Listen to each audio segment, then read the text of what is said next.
Hello and welcome to Melee's Turnwheel, the series that takes a retroactive look at the Fire Emblem series chapter by chapter. I'm your host, I'm a Melee Kirby, and today we're taking it back to chapter 9 of Fire Emblem Genealogy of the Holy War. And I am having a real hard time with these intros recently because now that we're doing news at the end, I never really know what to say here. The weather's shitty. It's Memorial Day weekend, and I was hoping it would be nice out. I had a get together with some friends the other night, and my family is having a get together today. I can't be there. I have work, unfortunately, but I was really hoping that it would be a nice weekend. And tomorrow is actually Memorial Day, and it's not going to be nice out tomorrow either. It doesn't seem like, at least not where I live. So I hope that for some of you guys, it's a lot nicer out, and you're able to get together with some friends and family and enjoy the long weekend. Oh, here's something I can talk about. We're 75% of the way through genealogy. More now that I've beaten chapter 9 by the end of today. Will be 10 out of 12, so whatever that is, 5 out of 6. That's pretty good. We're closing in on the end here, and I have to make some decisions about how I'm going to handle the future. I'm thinking about having like some sort of final thoughts section. I don't know if I'm going to make that its own episode after Endgame or if I'm just going to stick it onto the end of the Endgame episode, make that a super long episode. I'm not really sure. I think it might maybe be better to do that as its own episode because then maybe I can do some other stuff in there as well. Maybe do some like favorite songs, favorite characters, favorite stuff like that. I'm not really sure. I haven't decided yet. And then in however long it is, a couple weeks, couple months, whatever it ends up being, we're going to start Thracia, and that's going to be interesting for a few reasons, but I think mostly it's going to be interesting to see now that I am out of genealogy and the chapters are going to be a lot shorter. How is that going to impact my ability to get these episodes out? Is it going to be feasible to do more than one chapter per episode, or am I going to have to do like 600 episodes or whatever because there's so many chapters in this series, and I don't want to not give the attention to these chapters as I do them, but I also don't want to have like 3 hour long episodes every time. So we'll see. The beginning of Thracia might be a little rough because it's gonna be some trying to find my footing here, figuring out how much I want to talk about per episode, but we'll see. We'll get through it. So I think that's enough of a preamble. Without further ado, let's get right into our chapter for the episode. Chapter 9, For Whose Sake? Forgot the name there for a second.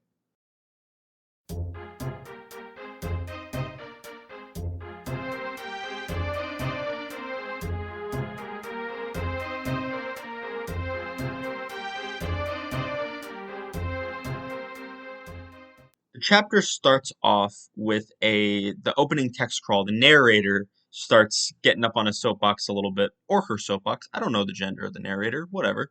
Talking about Thracia a little bit, the narrator says that it's the only state that's sort of seen as an ally of the Granvale Empire. Pretty much all the other nations they had to conquer. Thracia, I guess, kind of just like went over to their side willingly. So they're sort of seen as an ally as opposed to a conquered territory, basically. It spent some time talking about the obstacles that Seliph is going to have to face going into Thracia. Primarily, I want to focus here on Hannibal. This is where we get Hannibal's name drop for the first time. He's regarded as, he's called Thracia's Shield and is regarded as one of their top generals. And Seliph is going to have to fight him. Thracia sort of sees him as an invader because, I mean, that's what he is. He's doing it in a kind of self-defense. I think it's fair to assume that Travant would not just kind of let him go on his merry way. So it's pretty understandable why Seliph would be invading, but at the same time, they are a conquering force moving into their territory. So I think that the populace is maybe a little worried about what Seliph's going to actually do. And the narrator starts soliloquizing. I don't know if that's the right word, nor do I know if I'm pronouncing it right. But basically, he just starts going on about there's no justice in this conflict. For whose sake, that's where the name of the chapter comes from, but for whose sake is this being fought for? And just saying that this entire thing is pointless. That's the whole point of this chapter, really, oddly enough, is that this conflict's kind of pointless, and no one really wants to be fighting, but different factors are pushing them into conflict on both sides. And it's saying that it's shaken the resolve of Seliph and his army, which we'll see more about in just a minute. We cut to Travant mad, very mad at what Altena did, because she kind of just she has Gaebolg, so if she had joined into the fight, I don't know if she would have won, but she definitely wouldn't have, like, those Draco Knights that were fighting wouldn't have gone out like such little pussy bitch ass babies. So Travant's mad that she kind of sat the fight out, and Altena tries to push back a little bit. She says, I don't we couldn't do that. We couldn't just kill civilians like that. I disagree with these tactics. The Thracians are a proud people, and I don't think that they would approve of these methods, of these sort of underhanded methods of conquest and of battle, which kind of made me raise my eyebrow and say, well, this isn't new, right? Travant ambushed Quan in the desert and killed him in cold blood in a very underhanded, very good, but very underhanded strategic decision that I'm sure wasn't a secret. Like, the Thracian people probably knew about it, or at least some of the nobles did. So, and they've developed that reputation as like hyenas, and they'll attack anyone no matter what. Their women and children are just easy targets to them. I don't. What has been going on before now that all of a sudden attacking fleeing civilians is like, oh well, that's too far. That's a step too far. And like, it's not. Altena specifically, I can understand. Maybe she hasn't really gotten a chance to be in battle yet. Maybe she's still kind of coming to grips with all this and isn't approving of it. But she specifically references that the Thracian people wouldn't be okay with it, which just seems odd to me because this is not a new sort of method of battle that Travant is employing here. We meet Arion. We met him last chapter, but he didn't really say that much. He comes in and sort of tells Altena to stop and to listen to Travant because he's their father and you can't really put up a fight against him. Travant mentions that Hannibal has been, who we just met a second ago, has been acting weird, having some funny ideas, I believe is his wording about this conflict, and says that he is going to go and handle him, and he flies off to deal with it. We cut to Hannibal, where we find out that he doesn't think that this war is worth fighting. Again, he kind of references it being pointless and that no one's happy about it. There's no reason to be fighting the liberators. Instead, they should make a truce or something like that. But Travant shows up and they talk about it, and he actually he doesn't try to hide it. He says, I don't think that this is a good idea. We shouldn't try to fight these guys. And Travant says, basically, just do what you're told. And I'm actually going to take your son to keep you in line, kind of use your son as a hostage. And then once the fighting's over, you'll get him back. But if you betray me, I will kill him. And it's just another instance of how cold and heartless Travant is. Although actually, some of that is called into question this chapter, which is interesting. And I can't wait to get to that because it adds some texture. I wouldn't say depth, but texture is maybe the right word to Travant's character. And actually, the first thing that got my gears turning about him happened right here, where they're talking about Charlo. It could be Corporal, but it's Charlo, and how he's not Hannibal's real son, and Travant doesn't understand how he can have so much sway over him. And they have a conversation about how, family transcends blood, and just because he's not his real son doesn't mean I haven't cared for him all these years. And Travant kind of laughs him off and says that that's, ridiculous and that he's a bleeding heart. I don't remember exactly what he says, but I think he kind of just scoffs it off. And obviously there's a parallel here between Hannibal and Travant, where Hannibal has been raising Charlo all these years. He's not his real son, but he is a very, very important part of Hannibal's life. And then meanwhile, you have Travant, who ostensibly just took Altena and has been raising her as his daughter for all this time, to use as a glorified weapon. And there's some questions here about, does Travant feel this way about Altair? I mean, the obvious answer would be no. But then I guess the question would be like, well, what's the difference? Is Travant really just that heartless of a man, or is there something else going on here? So that caught my eye for sure. And then finally, we cut to Seliph and Lewin. They're talking about what's going on. Again, for the third time this chapter, Seliph brings up that the fighting is pointless. I'm not going to harp on about this because it's not that big of a deal. It's pretty brief each time they mention it, and I get that they're trying to drive home a point that this is just a tragic conflict that serves no one and is just being extended for no particular reason. But they do bring it up a lot, and they bring it up again here. Lewin gets kind of, I'm mad, maybe isn't the right word, but he kind of snaps at Lewin and says, or at Seliph, and says, if you can't, he says, this is war. If you can't handle it, run back home to Tirnanog, which is where he was from in Isaac. And Oifi actually steps in and kind of tries to defend Seliph, but Seliph says, no, he's right. I have to, if I'm going to be a leader, I have to be able to see this through to the end, even if I don't think that it's right. There's a scene here that happens if Finn is alive at the beginning of this chapter, where he and Leaf talk about Altena, and Finn says, "Hey," I think even Seliph brings it up just before now. Altena was sitting in the mountains near Manster, and presumably she was pretty high off the ground, but I guess everyone could just see her perfectly and knows exactly what she looks like, what weapon she was using, and everything. But that's beyond nitpicking, so I'm not gonna. It's not that big of a deal. He says that Altena was, or he says, did you see that Wyvern rider sitting there? I think she was wielding Gaybolg, which means that she must be Altena, Quan's daughter. And he proceeds to lay out. He's like, I suspect that, and then proceeds to lay out Travant's entire plan and exactly how it went down in detail. So I thought that that was funny. He just says like, well, probably what happened is, and then beat for beat explains exactly what happened. So Leaf kind of says, I'm surprised that Travant would spare a little girl like that. And Finn says no, he probably just did it because he wants to use her for Gaybolg. And then Leaf kind of pulls a 180 and says, oh, well then yeah, he's just a piece of shit. And this is the second instance of this kind of thread of what is Altena to Travant? Why did he spare her? Has that reasoning changed at all, or does he still only see her as a weapon? There's definitely some intrigue there, and I think that it's purposefully left.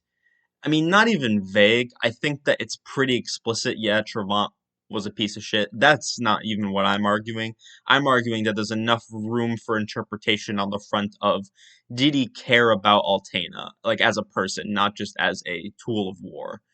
And there's like overwhelmingly the evidence says no, but there's enough of a question there to like make you think, oh, maybe, who knows? I like it though. And Leaf just says, yeah, I'm going to try to talk to Altena to see if I can make her join my side, basically. Try to convince her that she's doing the wrong thing and that she should come home to her family. And that's where the chapter begins.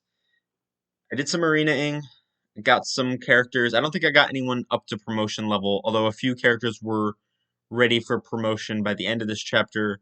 And actually, I think only one was ready by the end of this chapter, but I also got close enough with a lot of characters where at the beginning of next chapter, I will be able to get pretty much everyone that I'm using up to level 20 and promote them. So that's nice. One thing that I wanted to point out, and this is a very like deep cut. It's a fact that not a lot of people, even who maybe play this game a lot, would know, but and it's also not something that would ever be useful information for you, but I feel like talking about it because it's something that I enjoyed learning about this game when I found out about it. So I've messed around with some ROM hacking, very light stuff, just messing around with classes and things, and I made some GBA edits, which have all been fun. I never posted them anywhere, but they were all stuff that you could do yourself in like an hour in FE Builder anyway. So I did also mess around with FE4. They don't have a FE Builder for FE4, so I had to use Nightmare, which is archaic and definitely outdated. Although I'd been messing around with Nightmare since before FE Builder came out, so I knew my way around it fairly well.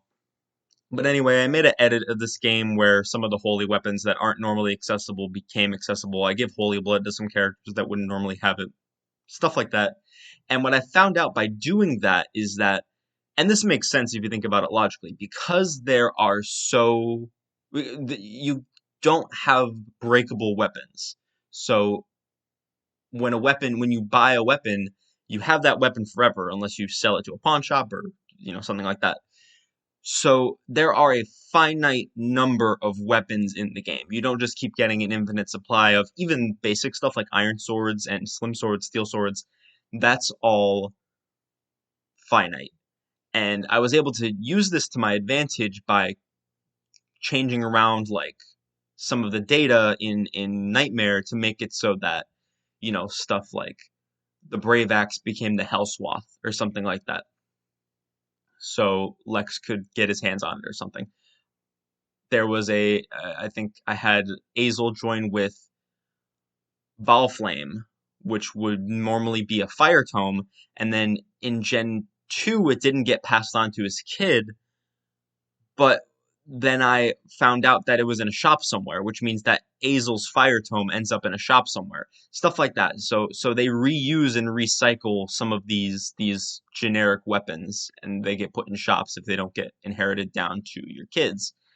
And that's cool. I think that's just a fun little factoid. The thing that brought it to mind for me is that I bought a slim sword with, I believe, Nana, and it had kills on it. It was just fresh from the armory and had kills on it. So I have to imagine that it was like Aira's slim sword or something like that. Or someone got a slim sword and I killed a few people with it, and now it has like 8 kills on it or something like that. So that was interesting. So your first goal, this chapter is actually really flexible with how you can approach it. There's even like a completely optional corner of the map that you never have to go to. That's actually been true for the past couple of maps. There have been a few very out of the way villages that you don't have to get but can reward you for your time if you do. Your first goal is to capture the, I guess, the 2 castles that you have. If you look at it, kind of like it's like a boomerang. It goes around down to the southwest through 2 castles and then down to the southeast and then back up north a little bit for the final castle. I don't believe you can progress until you've captured both of them. I don't know that for a fact because I've never captured the first castle first. Because in order to recruit Hannibal, you can recruit Hannibal onto your team, you need to capture the second castle, which will recruit Charlo for you, and then Charlo can talk to Hannibal and he will be recruited onto your team. And then you can capture, actually, you don't even have to capture the second one. The second castle turns blue. So that's nice. Hannibal is a bit of a pain in the ass to get around, especially since the beginning of the map actually has Altena flying a squadron of Wyvern Knights up there to fight you at the same time as Hannibal is coming to get you. So you have to take on 2 groups of enemies at once, and they're sort of moving in a sort of pincer maneuver at you, which is not always easy to play around. The Wyverns aren't particularly threatening if you can take them out on player phase, which isn't very hard. But if one of them survives, then they can go for like Layla or Lana, I guess, although I'll talk about that later. But pretty easy to take them on. And Hannibal's group isn't very difficult either. Again, they're sort of tricky on enemy phase since they have brave weapons, but on player phase they're not too hard to take down. But dealing with both of them at the same time is potentially really threatening. And if you go all out and attack them, Hannibal could die. Or what can happen instead is that if Hannibal loses enough of his troops, he'll go back to his castle to get more. This is what we want to happen because we can block him from getting into his castle and basically just trap him so that we can very easily get Charlo up there to talk to him. But we don't want to do it too early because we need someone in position to block him. And there's no one. I guess it's actually, maybe I should try that out next time I play this map. Just go for an all-out offensive on Hannibal's group and just be careful not to kill Hannibal. That might be easier. I'm not quite sure, but you need to leave someone behind to guard the home castle from Altena's Pegasus Knights, or Draco Knights, I should say. I just had Seliph promoted at this point, so I just had him book it all the way down to the second castle where we got Charlo. I'll talk about Charlo in a minute. I'll talk about him and Hannibal at the same time probably. But let's resolve what's going on with Altena first, because Altena comes up and you can take out most of her group. But if you have Finn, or sorry, not Finn, Leaf talk to Altena, then they will have they'll have a brief exchange. Leaf will explain the truth about what's been going on, and she, it's cheesy, but she looks into his eyes and she knows the truth all of a sudden, which is fine. That's fair enough. Once she finds out, Altena immediately leaves the battlefield and goes back to the main castle where Travant is. And Travant gets mad again, says, "Why did you leave? This is the last time I told you last time that I wouldn't accept this again." But she confronts him. She says, "Hey, you killed my parents, didn't you? And took me." And he says he doesn't try to deny it. He says, "Yeah, that's exactly what happened." And she tries to kill him actually, and Arion comes in and knocks her out. It's hard to tell from the dialogue if Travant thinks she's dead. It seems like he might, which is interesting. There's a whole lot of implications there because he is very casual about it. He says like, "Oh, you didn't just kill her, did you? You didn't have to go that far." And then that's really all he says about it, which is strange to be sure. If no matter how you look at it, really, because if he did care about her and thinks of her kind of as his own daughter, then he would be kind of sad that she's dead. But even if he doesn't, even if he just wanted her for Gaybold, then wouldn't he also be upset that his weapon is, one of his most powerful tools is gone? So I don't really get this sort of casual reaction, but that's maybe that's something I'll give some consideration to later. Travant talks to Arion and says, "I want you to have Gungnir," and Arion is understandably like, "Wait, why are you giving me Gungnir? If you go into battle without Gungnir, then you're going to die." And Travant says, "Yep, that's the plan. Do whatever you want with Thracia." And yeah, that's he basically admits that he's going into a suicide mission and that he wants Arion to sort of lead Thracia in whatever way he sees fit. He kind of does it in his own aloof, kind of callous way, making it seem like he doesn't really care. But I think that this is the last sort of desperate struggle of a man who tried to leave behind a legacy of absolute destruction and absolute ruthlessness, but in the service of making his country a better place for the people who live there. And he has basically failed.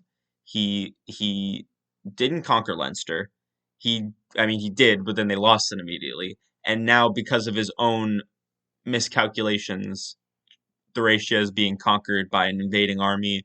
And I think that he really just has decided that his time is at an end, and it's Arion's time to carry the torch and lead Thracia in whatever way is best. And I think that that's really compelling. It's kind of presented in a weird way, and I would be understanding if someone thought that Travant was just being really weirdly dumb, I guess, for lack of a better word, because he definitely acts like he's just going into battle on like the suicide mission for no reason. But I think it's kind of you have to read between the lines a little bit and realize that he kind of wants to die, or at the very least, he wants to no longer have Thracia under his responsibility because he has proven himself to be not a great leader. If you want to talk about someone being dumb in the Thracian royal family, we'll talk about Arion later. I should also mention I said Gungnir, but to be clear, that is the holy weapon of house, whatever house they are. But the Thracian royal family, basically, it's been passed down through that lineage. Travant starts to move up in the same kind of general direction as Altena came up earlier, and you can fight him and kill him. And I tried to do it with Leaf. I did fight him with Leaf, and I had him shoot a bow at him, and I was like, "Yeah, I'm gonna get him," but no, it unfortunately he has Nile. He has a few skills. Travant's not a very threatening character. He's kind of anticlimactic, to be completely honest. I mean, maybe he's tough. I got the jump on him on player phase, so if I let him attack me, maybe he would have like wrecked my shit. But he wasn't particularly hard because I got the jump on him. So I tried to kill him with Leaf. I think I ended up killing him with Arthur with Forsetti after Leaf chipped him down. Sad that he couldn't get the kill for his parents, but he did have a really cool boss conversation, which was great. And that's the end of Travant in the story. We're gonna see him again in Thracia briefly, I think, which is actually kind of odd if you think about it. The entire game is called Thracia 776, which is the name of the year or the number of the year. And it's Thracia. You would expect Travant to be playing a big role in that, but I don't think he actually shows up all that much, from what I remember. I could be wrong. Instead, it's pretty much all new villains like Veld, Raedric, a couple others. But wonderful villain, my favorite in the game as of right now. My favorite in the series. Maybe this retrospective will get me to think more about certain characters. I'll put it this way: it didn't get me to like Travant any less. So unless it makes me like another villain more, then Travant will remain my favorite villain in the series. Which is kind of weird that we're kind of leading with that. First game in the series has my favorite villain. It only goes downhill from here, but there are some really good villains left in the series, so it's not a lost cause quite yet. At this point, I had Charlotte talk to Hannibal. Again, we're going to talk about both of them in just a second, but before I do that, I'll talk about what happens in the story. We cut back to Arion, and it turns out that Altena actually survived, and they're talking about how Travant is dead and how he left Thracia in Arion's hands. And Arion still says that he's going to continue to fight. And in this chapter, it's not properly explained. I know that Arion comes back next chapter and is talked about next chapter, but in chapter 9, it's not made extremely clear why Arion is doing this. It's Seliph speculates that it's pride. That's all we get is that Seliph says that it's his pride causing him to extend this conflict, which doesn't make any fucking sense to me, but I don't know, maybe I'm just missing something, but it seems like, Travant kind of put this last request on Arion. Do whatever you want with Thracia. Not necessarily bring it peace, not necessarily end the fighting, but he didn't say, I want you to continue this war in my name. I want you to avenge me. I want you to lead our people into a victorious battle path. He doesn't say that. He says, do whatever you feel is best for Thracia. And I guess we have to assume that Arion is just being prideful and that he is trying to lead it down the path that his father did, even though it's kind of implied. I don't think he ever outright says it, but it's kind of implied that he felt that that wasn't the right path anyway. Like he wasn't saying that it was bad, at least not in front of Travant, because he was very like, we need to listen to him. He's our king. He's my father. I gotta do what he tells me no matter what, and I can't put up any sort of resistance, unlike Altena. But in conversations with Altena, he seemed sympathetic. He seemed like he, I don't know. I mean, maybe I might have to go back and reread some of the dialogue because maybe I'm just completely misinterpreting his character. He always struck me as, and maybe this is just because I remember him coming back as a good guy later, but he always struck me as being a good guy. He struck me as the type that would end the conflict if given the chance, and the fact that he doesn't hear and we're not given an explanation as to why is kind of confusing to me. I might go back and reread some of this because I don't quite remember if I'm missing something or if it's just this confusing. Okay. I'm gonna backpedal here a little bit because he does say something that I still have a big question mark on, but it's not. He does explain it, and what he says is it's in his conversation with Travant right before Travant leaves to go take on take to the battlefield. And Travant is kind of implying, without really saying it, he says that we don't need to be hated by their kind, which I'm assuming is referring to the liberators. So he's s- implying that maybe Arion should, now that he has been like cutting off the head of the snake, or the snake cutting off its own head, I guess, because people hate him. He has a vicious reputation and he's extremely ruthless, and everyone thinks that he's a bad dude. So I think that Travant is saying, with me out of the way, there will be nothing stopping you from establishing a peace with the Liberation Army because they're going to trust you at least more than they trust me, which is not at all. So I'm reading into it a little bit. I think that's what he's trying to say. And Arion responds, "Are you seriously suggesting that I should seek a truce, Father? No, never. To comply with the rebels now would be unthinkable." Which I think maybe was suffering from a little bit of sunk cost fallacy. Like, he's come so far, it wouldn't be fit for him to go back on that now that he's so committed to it. It just wouldn't feel right. I think maybe that's more, maybe Travant is thinking that, but I think maybe that's more Arion saying that. We've fought for this long, why would we give it up now? We've come too far to just seek a truce. Again, seems a bit questionable, but I don't know. Arion isn't a particularly fleshed out character, so maybe I'm just making incorrect assumptions about his moral fiber. It's a bit weird to me. That's all I'm trying to say. I find it funny in this cutscene between Altena and Arion after Travant has died. Even Arion's like, yeah, I don't get this guy. He says his heart was an enigma at the best of times, which is true. I'll give him that. I think that I kind of understand what he was going for. I could be wrong, but his actions didn't seem terribly confusing to me. Maybe a little bit. I might just be biased too because I like him so much. So maybe his actions are really confusing and I'm just not seeing it. What he says though in this cutscene kind of goes back on what he said to Travant. He tells Altena to get out of there, to go join Leaf and Seliph and everyone. And she says, "Well, what are you gonna do?" And he says, "I gotta stay here and fight." And she says, "No, just call a truce." And he says, and I quote, "I wish I could, and I would were it not for Father's final words to me." But his final words to him were, "Do whatever you want. We don't need to be hated by them." Well, Travant literally, I mean, well, he wasn't super explicit about it, but to me, the clear implication, and the implication that Arion also seemed to get out of it, was that Travant was saying, "Make a truce.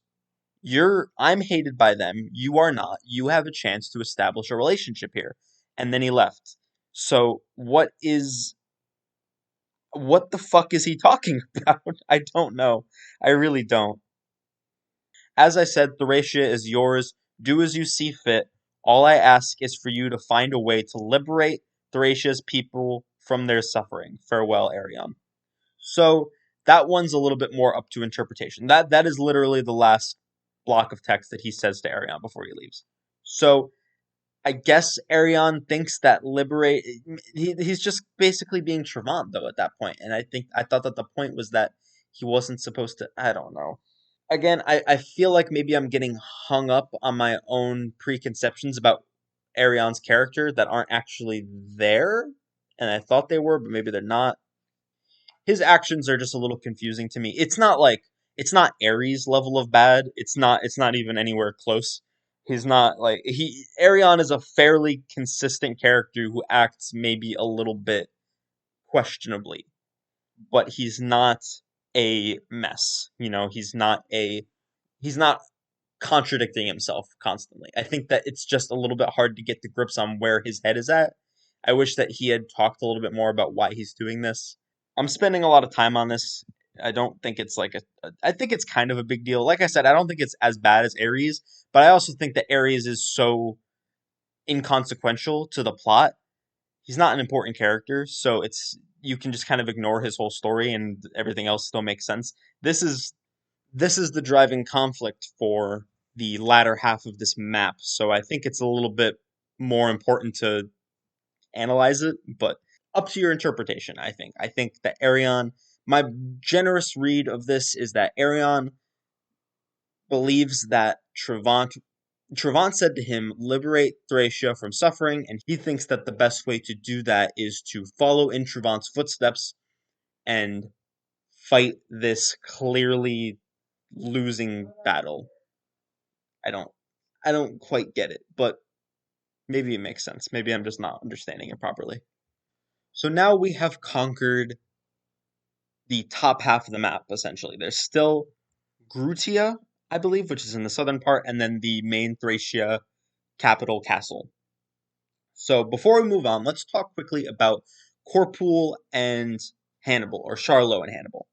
Hannibal is a static character. He's the last completely static character, I think. I believe Altena's inventory is variable.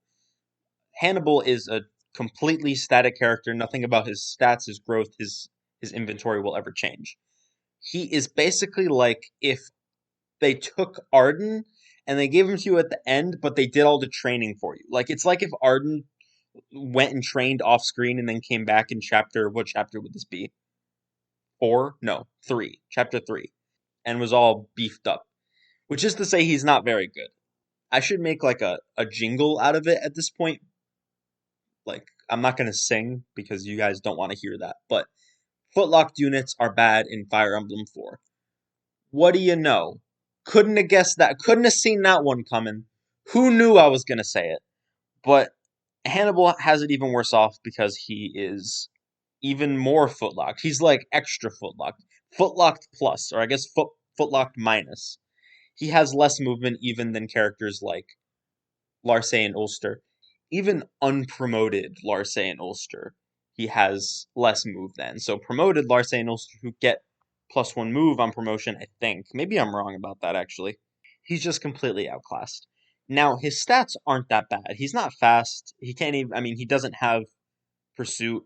He would actually probably be able to double some things because he can use swords. He has good weapon ranks. He can use axes and bows, I believe, at B rank, and then lances and swords at A rank.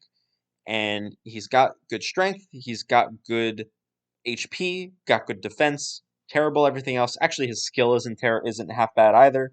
His growths are not the worst. He has terrible. He has a good HP growth, a good strength growth. I don't usually go this in depth, but I have the wiki page up anyway, so I might as well.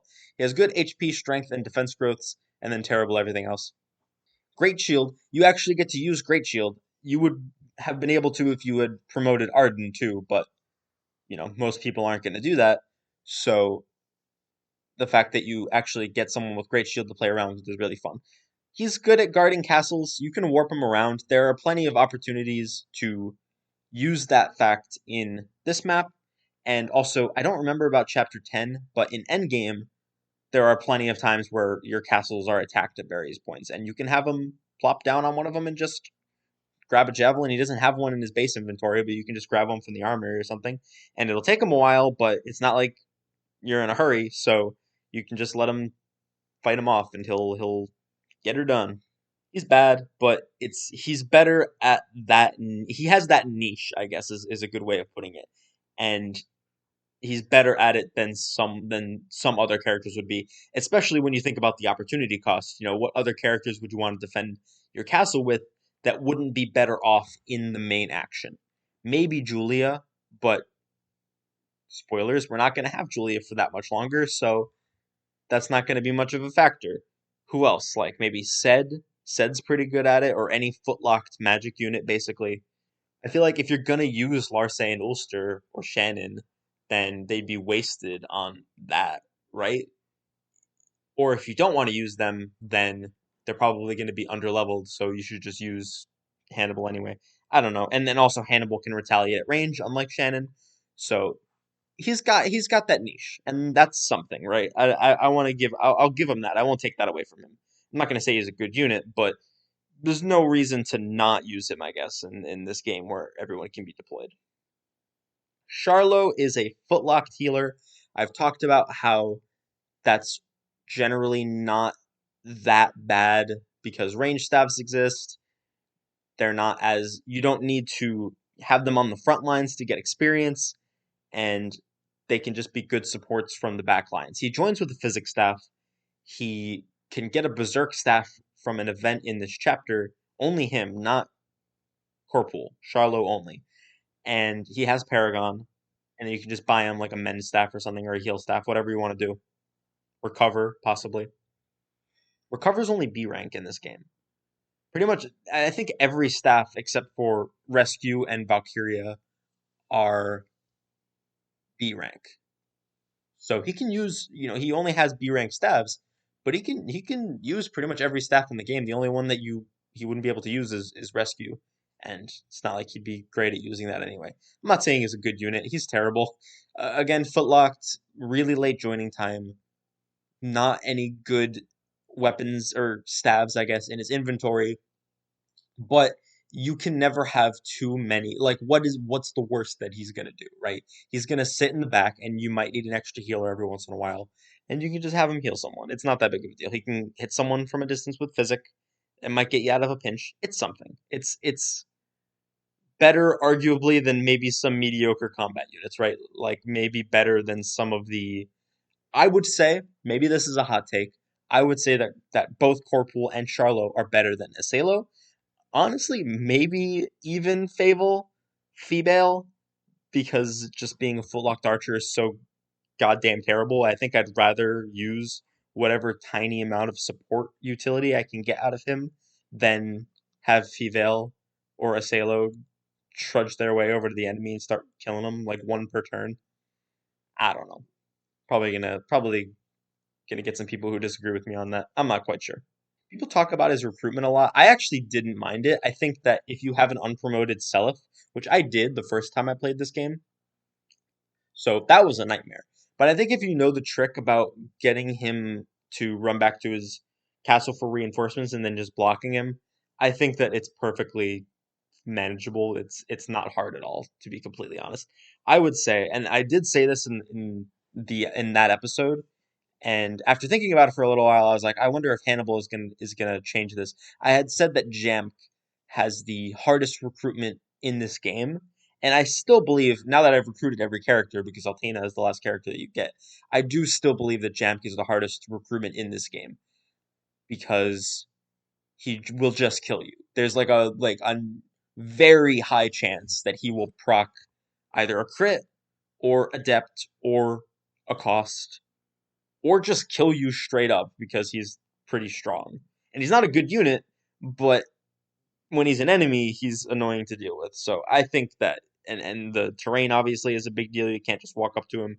Yeah, and you can only recruit him with Adine, a whole bunch of stuff. So congratulations, Champ. You're the hardest unit to recruit in Genealogy of the Holy War. Hannibal is a kind of a cool character. I think that this concept of him just being so loyal to his country, being a he reminds me of Dussel a lot. He's loyal to the country to the point of thinking that if it comes down to it and the lord he is obligated to serve is doing a disservice to that country, then he will turn his back on it and fight alongside the people who we think are going to give the country better long-term prospects. He's fine. He's not anything to write home about, but I think he's all right. Corporal slash Charlo, same deal. Not a whole lot to go on about here. I believe Corporal has a conversation with Sylvia that's kind of interesting, but the Layla Charlo equivalent is just boring. She just says something about, "Oh, you've never seen a dancer before, have you?" And he says, "No." Char Charlotte? That's his name now? What the fuck? It's like Char Charlot. Charlotte. Or Charlotte? I don't know. I would like to briefly talk about Corporal as a unit because normally the when you're describing how a regular unit compares to their substitute, it's pretty straightforward. It's just the regular unit plays exactly the same as their substitute, except the substitute is way, way worse. They have worse stats, worse growth rates, worse holy blood, worse skills, everything. Corporal to Charlot is actually a little bit interesting. I mean, there's the whole thing about the Berserk staff that's kind of cool.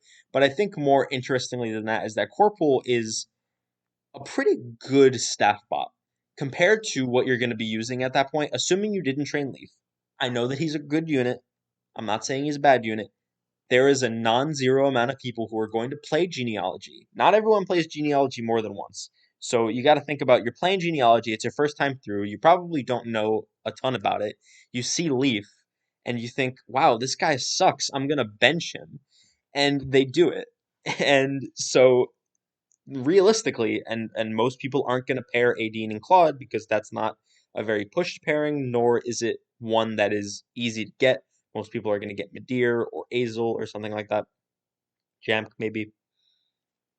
This guy is going to be your only A rank staff unit, and that's not insignificant.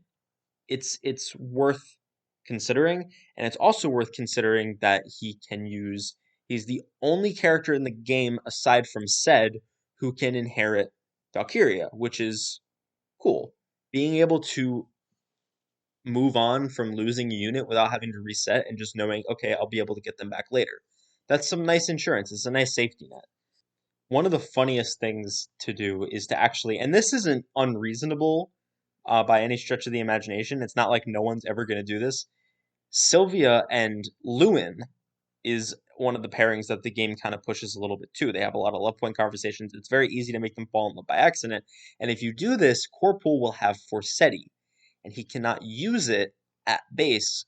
But if you promote him, he will be able to, which is one of the most fun training arcs in that any character could ever go through. You start off with this level 1 priest. He's terrible at everything. He doesn't even have any good stabs because Lewin won't pass him any. So he has physic and that's it. And you gruelingly train him up. You heal everybody, every little last tink of HP. You heal up so that he can get all the experience possible. You can milk all that experience for him. And then after 20 levels of doing that, he pops off and you can use Forsetti on a unit that isn't mobile, but it's just a fun. It's a fun little he basically becomes the ultimate est is what I'm trying to say here. And that's fun. Sometimes that's enjoyable. I'd recommend giving that a whirl if you haven't done it before. It's an enjoyable time.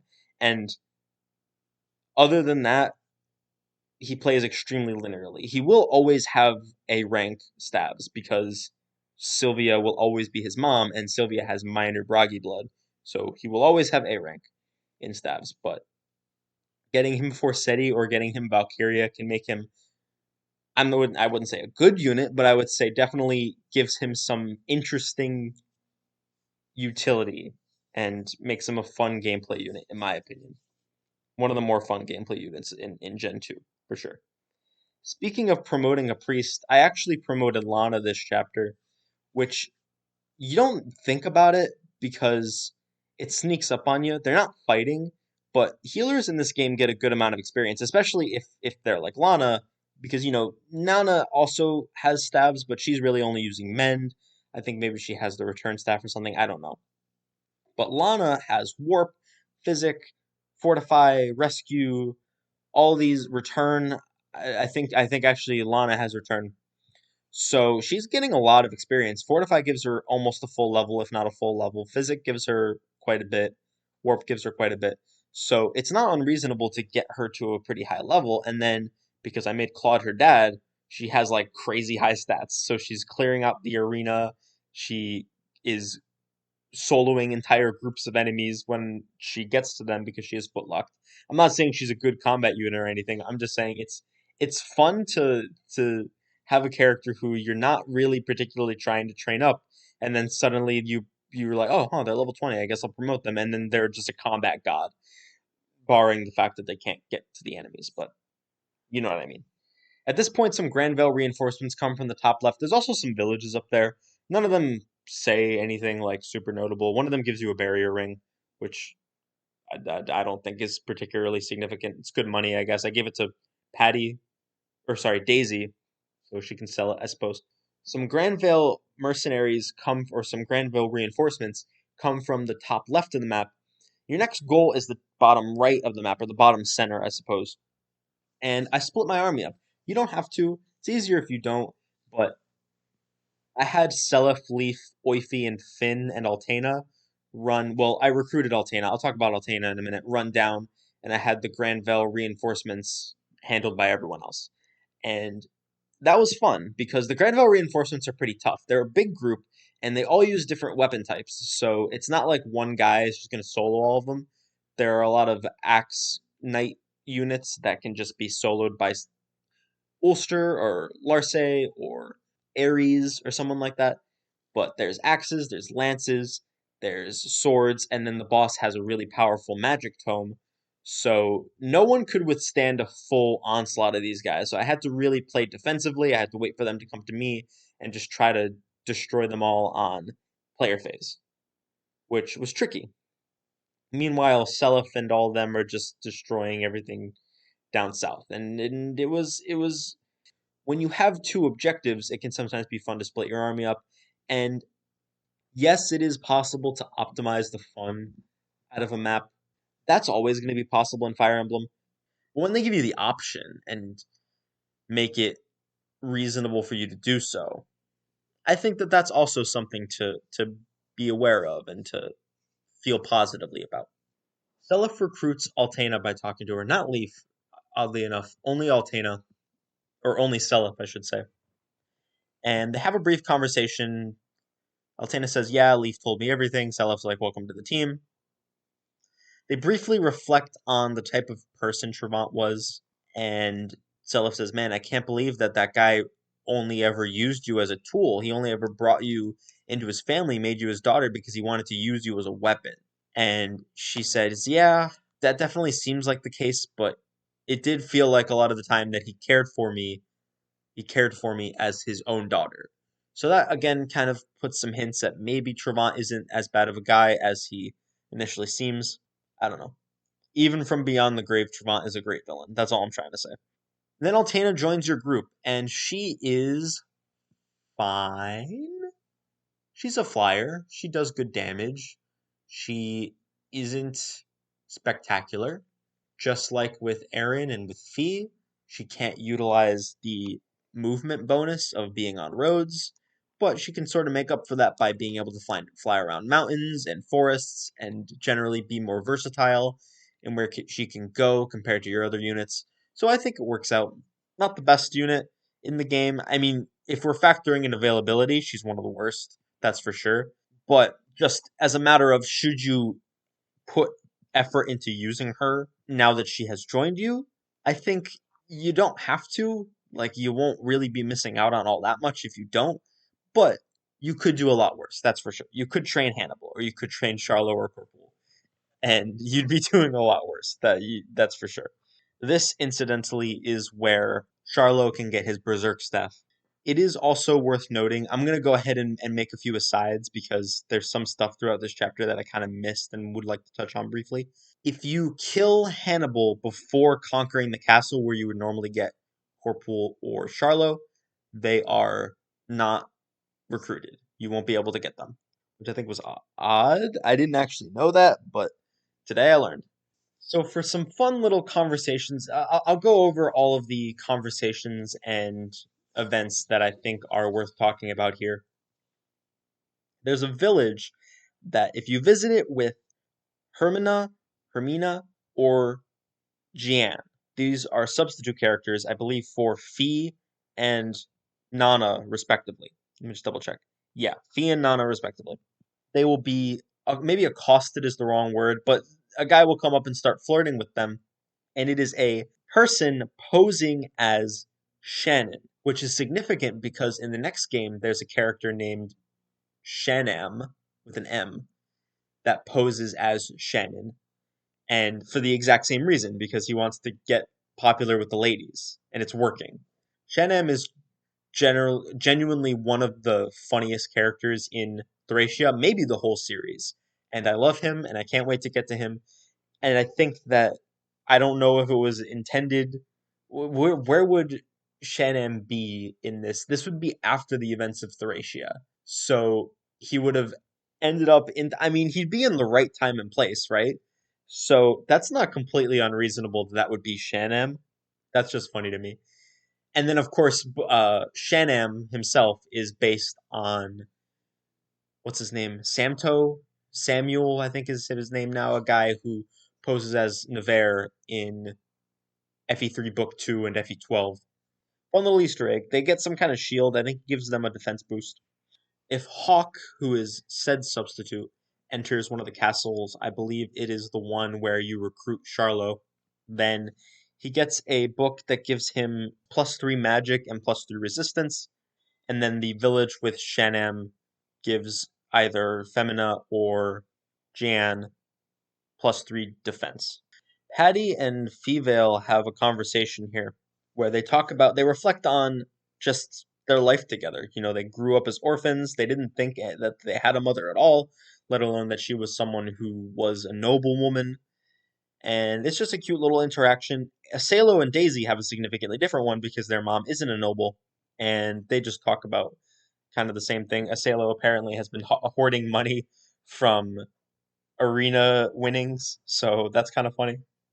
Yes, so the lean and Corporal conversation is significantly more interesting than the Layla and Charlotte one. First of all, Corporal is a lot more, I guess, assertive is the wrong word, a lot more opinionated because Lean asks if he's not a big fan of dancers, and he says, no, no, I don't like dancers, which is interesting, whereas Charlotte just kind of says, this is the first time I've ever seen one. And there's a bit of a hint there that they're related. I don't know if they ever actually figured it out, but they talk about how they were both raised in Darna.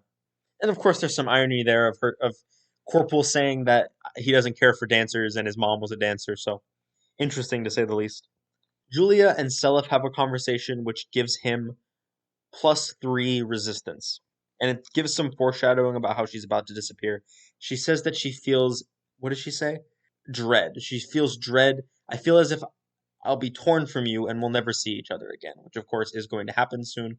And they talk about actually where they're going to go next. And he says that they're going to go to Militos, which is the free city of Militos, whatever that means. And which is it gives some nice world building. I mentioned at the beginning of this series that Militos is a country known for its merchants, and he brings that up here. He promises to take her shopping, which is really cute. It's adorable. I actually really like this as a conversation. This also characterizes Julia really well because, well, first of all, she seems excited to go shopping, which I love when characters just have hobbies and things they enjoy doing.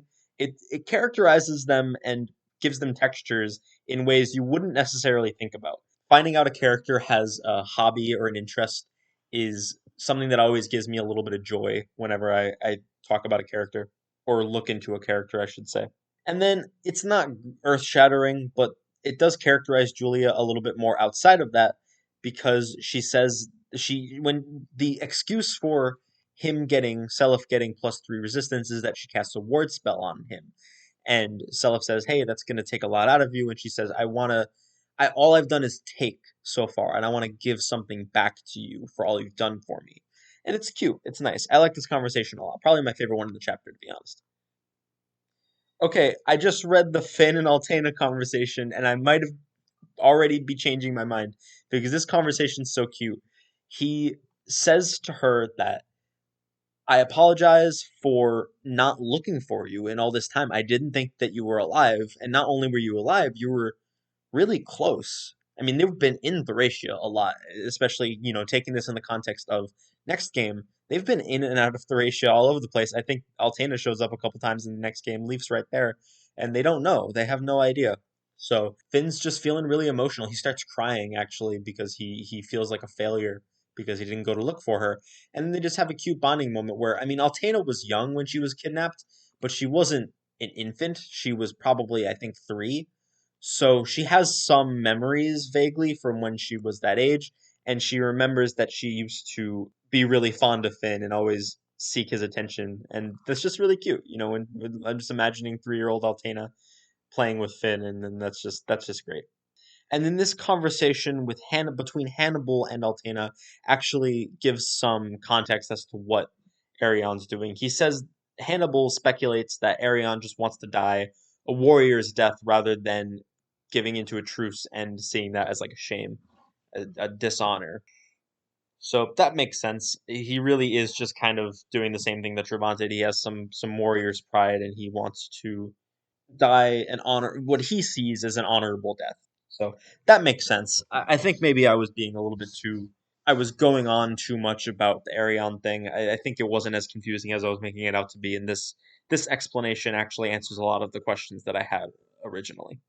Okay, and that's all the events and conversations. So let's just get into the last stretch of the map.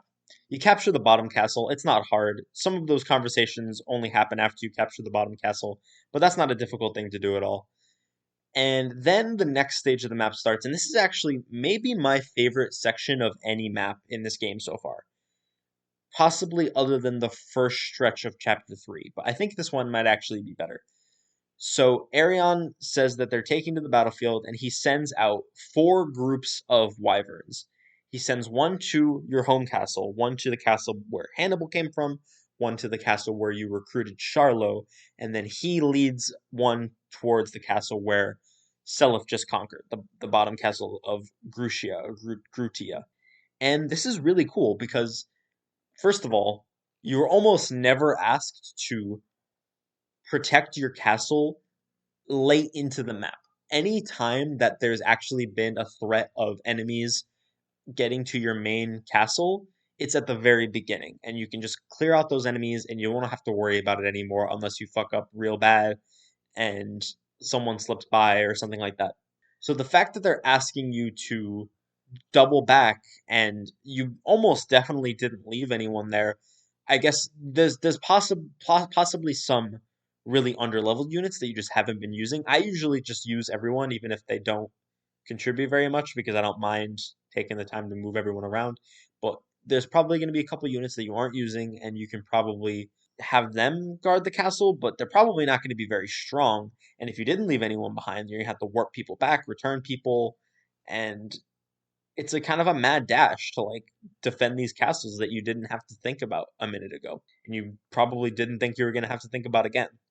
Unfortunately, the Wyvern squadrons, well, fortunately or unfortunately, depending on how you want to look at it, they're not particularly difficult.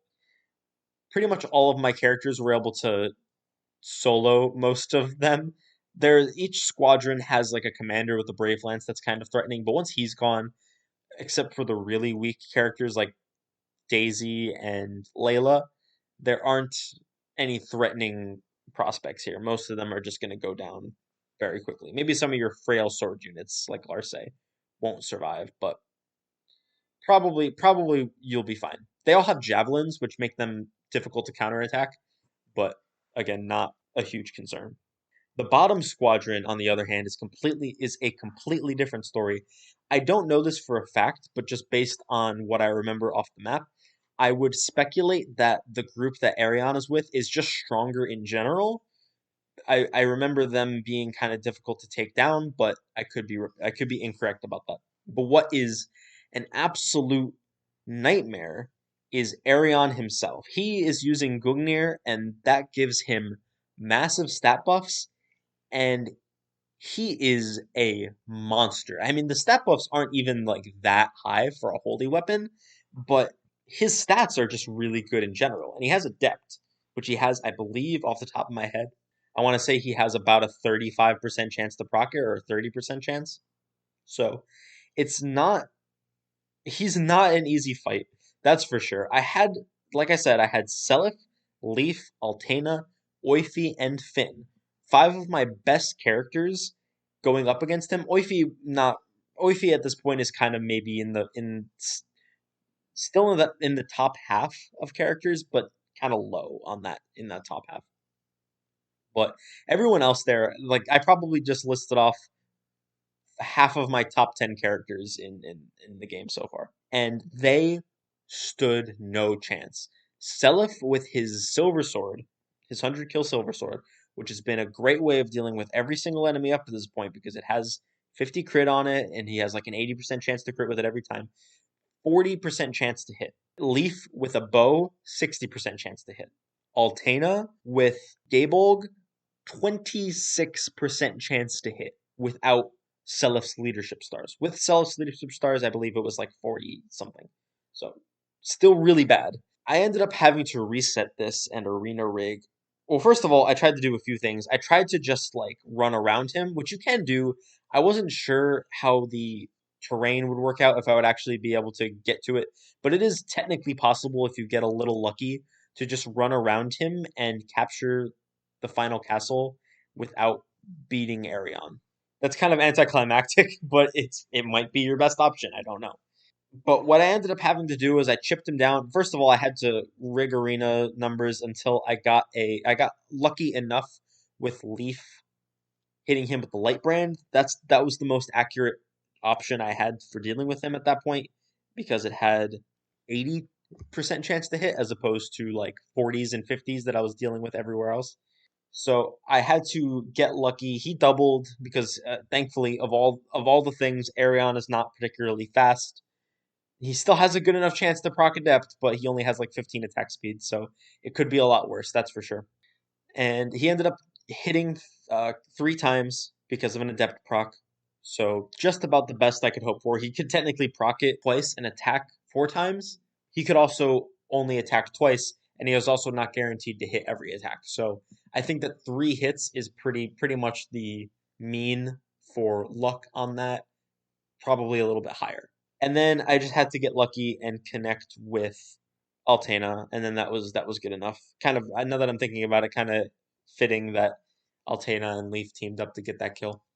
I think I also chipped him with Seliph at some point, or Oifi maybe, I don't know. But he was so strong. And then his Wyvern squadron after that wasn't they weren't great, but they were threatening, that's for sure. But once he's out of the picture, you can get past him and capture the castle, and that's the end of the map. The end is actually. Oh, I'm sorry, I forgot to mention something. After Arion goes down, he doesn't die. He gets rescued by Julius, the same way that Ishtar was in the last chapter. So you get around him and you capture the castle, and that's the end of the map. The story here at the end is very brief, and I think they pick up on it at the beginning of next chapter, although I'm not sure. Seliph basically just says, "Hey, is it true that Arion disappeared in the middle of that fight?" And Lewin's like, "Yeah, he did. We're pretty sure that he was taken away by Prince Julius." And they spend some time talking about Julius and how strong he is and all that. And Seliph's like, "Wow, yeah, he must be really tough." And Lewin says, "Yeah, but the thing that's giving him this power is the dark god Loptir." And that's where it ends. I actually thought I accidentally hit start or B or something. I thought I skipped the cutscene, but no, he just ends it by dropping that bomb. And that's the end of the chapter. So I've had some time to think on this. I played the chapter a few days ago, and I was surprised at how positively I ended up coming away from it.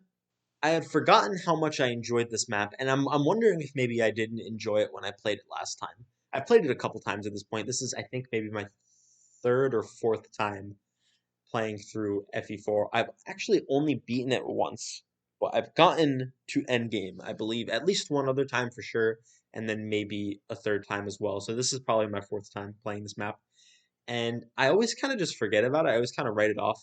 But doing this deep dive, I actually think that there's a lot here to love.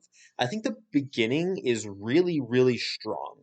I think that being pincered by both Hannibal's troops and Altena and then later Travant is a very fun challenge because you're not being forced to fight on multiple fronts per se, but you are being kind of choked into this formation where you have these really threatening knights on the one hand, because a lot of them are very threatening.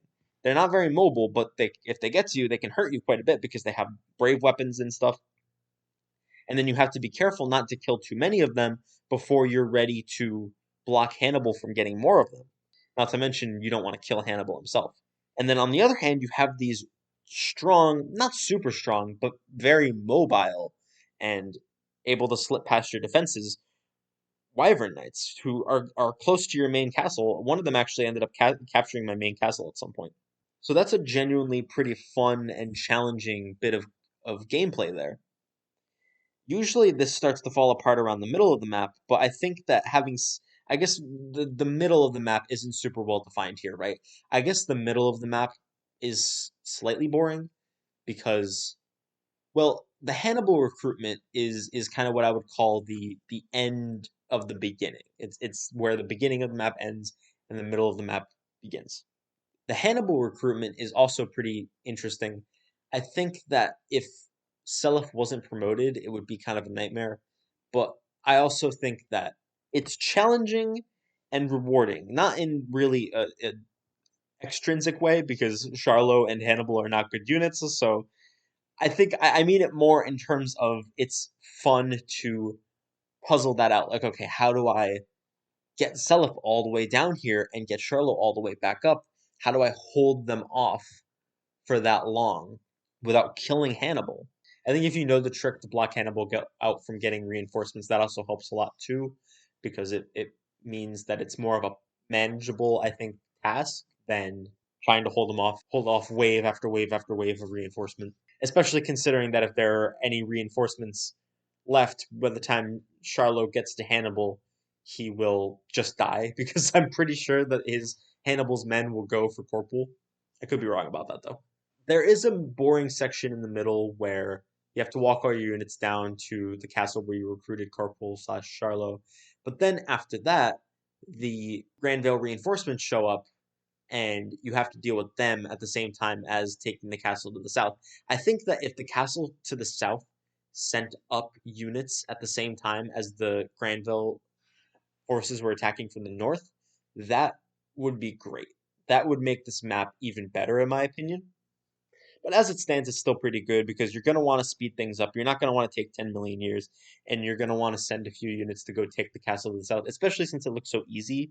You're like, I can handle it. I just send a couple of my good units and I can take care of this. So I think that that's fun. And then the top group is pretty difficult to deal with as well. It's not just a solo stomp with one character.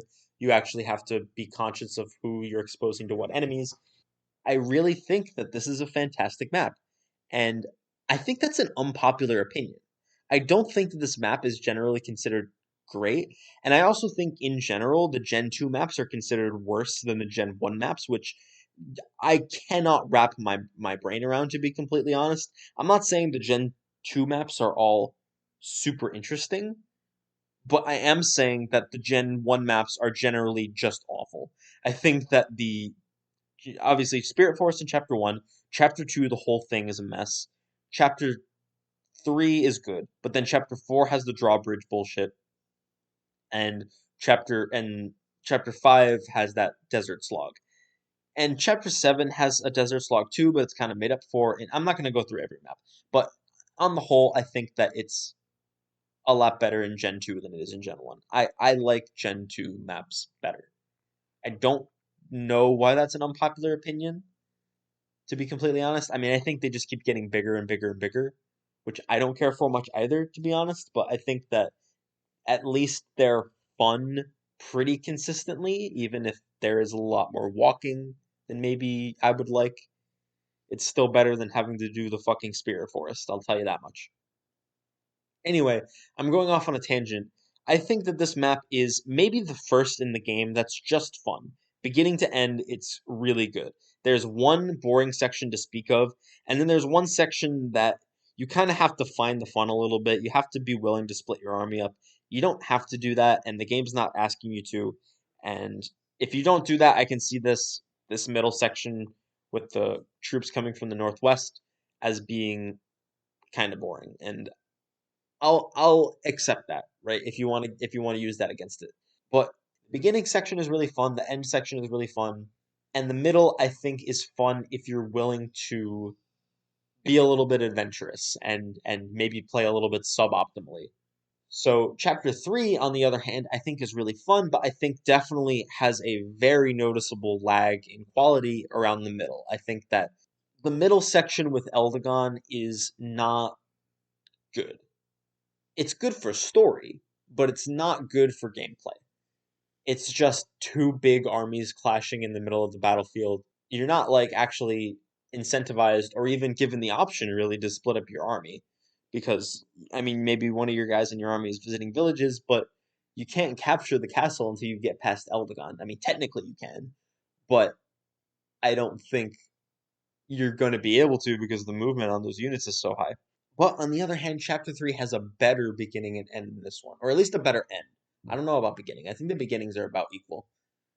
It's the closest that any map has come so far, but I still think I'm going to give it to Chapter 3 because the Hannibal recruitment is kind of obnoxious, especially if you don't know what you're doing and you have an unpromoted Seliph or something like that. I think that the Hannibal promotion is genuinely pretty annoying, and for that reason, I think that Chapter 3 is just edging it out a little bit. But I think that but more so than any map we've seen, it comes close to beating Chapter 3. I like this map a lot, and I think that it's one that isn't on most people's radars. So if you're ever playing Genealogy again, go back and get to this map and see how you like it. Maybe split up your army a little bit more and keep some of the stuff I've said today in mind. I think you'll really enjoy it. And last but not least, we have our news segment. I'll lead with what I'm doing right now, which is to say not much compared to last time. I am still just playing that Trails in the Sky game and having a blast with that. Otherwise, I haven't really been doing anything else. So, I mean, I think it's actually it hasn't even been a week since I uploaded the last episode. So, not a lot has changed, basically. And then the only thing that's really going on in news is that I mentioned a few weeks ago that there was a really cool looking Ike figure, and now I can say that added on to that is a really cool Marth figure. I believe they're made by the same company. I don't know where I'm getting that from actually. Nothing on here says that. Okay, yeah, it is. At least I believe it is. I'm not quite sure. So yeah, quick wrap up this time around, but honestly, I don't want another 2 hour episode. I'm going on 150 right now, and it's probably going to be closer to 130 by the time I cut out all the fluff. But I don't want another super long episode like last or not last time, but I mean I will say chapter 7 we talked about a lot outside the map. We had that really long spiel about Ares, and we had that really long spiel about the villains of the game, which would have had to go somewhere anyway. So I'm not regretting how long that episode was. I'm just saying that I don't want to make that the norm. Absolutely not. So I think I'm going to wrap it up here. I hope you guys have a nice rest of your day, and I will see you all next time. Bye bye.